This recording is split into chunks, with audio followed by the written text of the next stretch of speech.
ತನಕ ವಾರ್ಷಿಕ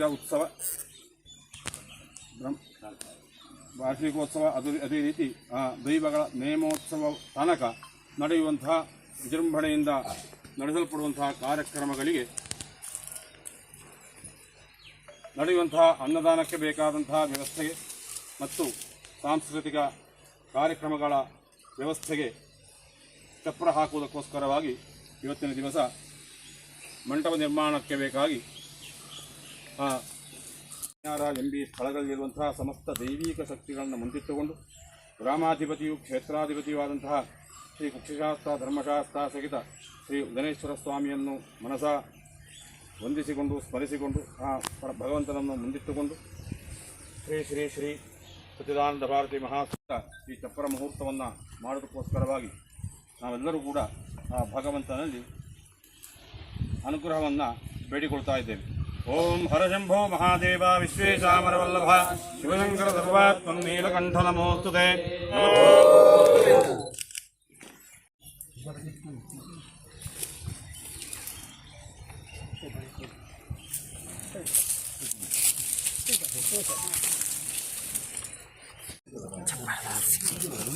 ಅಣ್ಣ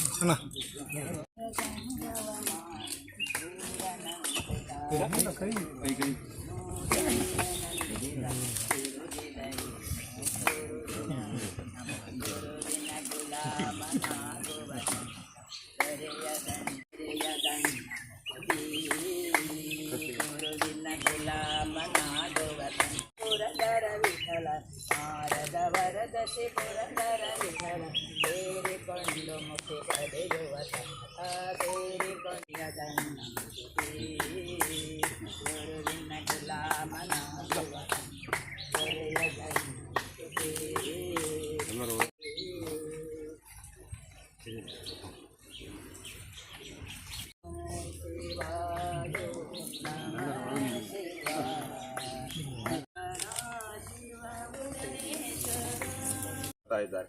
ನಮ್ಮ ಜೀರ್ಣೋದ್ಧಾರ ಸಮಿತಿ ಮತ್ತು ಬ್ರಹ್ಮಕಲಶೋತ್ಸವ ಸಮಿತಿಯ ಗೌರವ ರಕ್ಷಾಧಿಕಾರಿಯಾಗಿದ್ದುಕೊಂಡು ಸಂಪೂರ್ಣ ಅನುಗ್ರಹದೊಂದಿಗೆ ಸೀಮೆಯ 4 ನಮ್ಮ ಪ್ರಧಾನ ದೇವಸ್ಥಾನಗಳ ನಂತರ ಬಹಳ ಪ್ರಾಶಸ್ತ್ಯವನ್ನು ಪಡೆದಿರುವಂಥ ಒಂದು ದೇವಸ್ಥಾನ ಪೆರಡಾಲ ಉದನೇಶ್ವರ ದೇವಸ್ಥಾನ.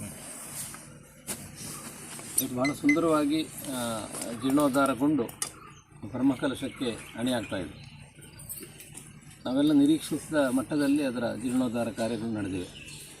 ಬಹುಶಃ ಮೊದಲ ದಿನಗಳಲ್ಲಿ ಈ ಮಟ್ಟದಲ್ಲಿ ಇದು ಜೀರ್ಣೋದ್ಧಾರಗೊಳ್ಳಬಹುದು ಅನ್ನೋದಾಗಿ ಯಾರೂ ನಿರೀಕ್ಷಿಸಿರಲಿಕ್ಕಿಲ್ಲ. ಆದರೆ ಬಹುಶಃ ಉದನೇಶ್ವರನ ಒಂದು ಇಚ್ಛೆ, ಅವನೊಂದು ಅನುಗ್ರಹ ಅನ್ನೋ ಒಂದು ರೀತಿಯಲ್ಲಿ ಇವತ್ತು ಭಾಳ ಸುಂದರವಾಗಿ ಜೀರ್ಣೋದ್ಧಾರ ಕಾರ್ಯಗಳು ಪೂರ್ಣಗೊಳ್ತಾ ಇದೆ. ಅದರ ಬ್ರಹ್ಮಕಲಶದ ಒಂದು ಕಾರ್ಯಕ್ರಮದ ಅಂಗವಾಗಿ ಅದರ ಚಪ್ಪರ ಮುಹೂರ್ತ ಇವತ್ತಿಲ್ಲಿ ನಡೆದಿದೆ. ದೇವಾಲಯದಂತಹ ರೀತಿ ರಿವಾಜುಗಳಿದೆ. ಬ್ರಹ್ಮಕಲಶ ಆಗಿರಲಿ ಅಥವಾ ಬೇರೆ ಬೇರೆ ಕಾರ್ಯಕ್ರಮಗಳಿರ್ಬೋದು, ಅದಕ್ಕೆ ಅಣಿಯಾಗಬೇಕಿದ್ರೆ ಒಂದೊಂದು ಮುಹೂರ್ತಗಳಿರ್ತದೆ. ಮುಖ್ಯವಾಗಿ ನಮ್ಮ ದೇವಾಲಯಗಳಲ್ಲಿ ಅದರ ರೀತಿ ರಿವಾಜುಗಳನ್ನು ಕಾಪಾಡಿಕೊಂಡು ಬರುವುದು ನಮ್ಮ ಒಂದು ಆದ್ಯ ಕರ್ತವ್ಯ. ಅದಕ್ಕೆ ಯಾವುದೇ ಚ್ಯುತಿಯಾಗದಂತೆ ನಾವು ಅದನ್ನು ಕಾಪಾಡಿಕೊಂಡು ಬರಬೇಕು. ಹಾಗಿರುವಾಗ ಆ ಬ್ರಹ್ಮಕಲಶೋತ್ಸವದ ಅಂಗವಾಗಿ ಇವತ್ತು ಈ ಚಪ್ಪರ ಮುಹೂರ್ತ ನಡೆದಿದೆ. ಚಪ್ಪರ ಮುಹೂರ್ತ ನಡೆದು ಚಪ್ಪರ ಹಾಕ್ಲಿಕ್ಕೆ ಶುರುವಾದರೆ ಬಹುಶಃ ಬ್ರಹ್ಮಕಲಶ ಆರಂಭ ಆಯಿತು ಅನ್ನುವಂಥ ಒಂದು ಭಾವನೆ ನಮ್ಮಲ್ಲಿ ಬರ್ತದೆ. ಚಪ್ಪರ ಪಾಂಡವಕ್ಕೆ ಜಪ್ಪೆರೆಜ್ಜೆ ಅಂತ. ಆ ರೀತಿಯಲ್ಲಿ ಎಲ್ಲರೂ ಕೂಡ ಕಾರ್ಯಪ್ರವೃತ್ತರಾಗಬೇಕು. ಬ್ರಹ್ಮಕಲಶವನ್ನು ಭೂತವನ್ನು ಭವಿಷ್ಯದಿ ಅನ್ನೋ ರೀತಿಯಲ್ಲಿ ಅದನ್ನು ನಡೆಸಿಕೊಡುವಲ್ಲಿ ಎಲ್ಲ ಭಕ್ತರ ಒಂದು ಕೂಡುವಿಕೆ ಕೂಡ ಅಗತ್ಯ ಇದೆ. ಯಾಕಂದರೆ ಇವತ್ತು ದೇವಸ್ಥಾನ ಇಷ್ಟು ಸುಂದರವಾಗಿ ನಿರ್ಮಾಣಗೊಂಡಿದೆ ಅಂದರೆ ಅದಕ್ಕೆ ಖಂಡಿತವಾಗಿ ಭಕ್ತರ ಎಲ್ಲರ ಒಂದು ಒಡಗೂಡುವಿಕೆಯಿಂದ ಸಾಧ್ಯ ಆಗಿದೆ ಮತ್ತು ಈ ಮಟ್ಟದಲ್ಲಿ ಅದು ಆಗಲಿಕ್ಕೆ ಅದು ಸಾಧ್ಯವಾಯಿತು. ಹಾಗಿರುವಾಗ ಬ್ರಹ್ಮಕಲಶಗಳು ಕೂಡ ಆ ರೀತಿಯಲ್ಲಿ ಆಗಬೇಕಿದ್ರೆ ಎಲ್ಲ ಭಕ್ತಾದಿಗಳು ಕೂಡ ಯಾವುದೇ ರೀತಿಯ ಜಾತಿ ಭೇದ ಅಥವಾ ಇನ್ಯಾವುದೇ ರೀತಿಯ ತಾತ್ವಿಕವಾದಂತಹ ಭೇದಗಳಿಲ್ಲದೆ ಎಲ್ಲರೂ ಒಂದಾದರೆ ಮಾತ್ರ ಅದು ಯಶಸ್ವಿಯಾಗಿ ನೆರವೇರಲಿಕ್ಕೆ ಸಾಧ್ಯ ಆಗ್ತದೆ. ಆ ನಿಟ್ಟಿನಲ್ಲಿ ಇವತ್ತು ಪೆರಡಾಲ ದೇವಸ್ಥಾನದಲ್ಲಿ ಅಂಥ ಒಂದು ಕಾರ್ಯ ನಡೆದಿದೆ. ಎಲ್ಲರೂ ಒಂದಾಗಿ ಕೂಡ ಅದನ್ನು ನೆರವೇರಿಸಿದ್ದಾರೆ ಅನ್ನೋದು ನಮಗೊಂದು ಹೆಮ್ಮೆಯ ಸಂಗತಿ. ಮುಂದಿನ ದಿನಗಳಲ್ಲಿ ಬ್ರಹ್ಮಕಲಶೋತ್ಸವಾದಿ ಕಾರ್ಯಕ್ರಮಗಳು ಖಂಡಿತವಾಗಿ ಅದು ವಿಜೃಂಭಣೆಯಿಂದ ನಮ್ಮ ಊರೇ ಯಾವತ್ತಿಗೂ ನೆನಪಿಸಿಕೊಳ್ಳುವಂತೆ ಅದು ನಡೆಯುತ್ತದೆ ಅನ್ನುವಂಥ ಒಂದು ಭರವಸೆ ನಮಗೆ ಕೂಡ ಇದೆ. ಅದರಿಂದ ಇನ್ನು ನಡೆಯುವಂಥ ಎಲ್ಲ ಇದರ ತಯಾರಿ ಕಾರ್ಯಗಳಿರ್ಬೋದು, ಆ ನಂತರದಲ್ಲಿ ನಡೆಯುವಂಥ ಇದರ ಎಲ್ಲ ಉತ್ಸವಾದಿ ಕಾರ್ಯಕ್ರಮಗಳಿರ್ಬೋದು, ಅದು ನಿರ್ವಿಘ್ನವಾಗಿ ನಿರಾತಂಕವಾಗಿ ನಡೆಯಲಿ.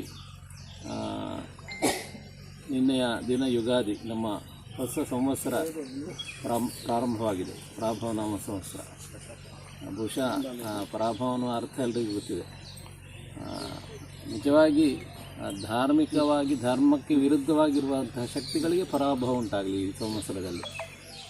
ಎಲ್ಲರ ಮನಸ್ಸಲ್ಲಿ ಇರುವ ಕೂಡ ಯಾವುದಾದ್ರೂ ಬೇರೆ ಬೇರೆ ಯೋಚನೆಗಳಿದ್ದರೆ ಅಥವಾ ದುಷ್ಟ ಶಕ್ತಿಗಳು ನೆಗೆಟಿವ್ ಆಗಿರುವಂಥ ಶಕ್ತಿಗಳಿದ್ದರೆ ಅದಕ್ಕೆ ಪರಾಭವ ಆಗಲಿ, ಸಂವತ್ಸರ ಅದು ವಿಜಯ ಆಗಲಿ.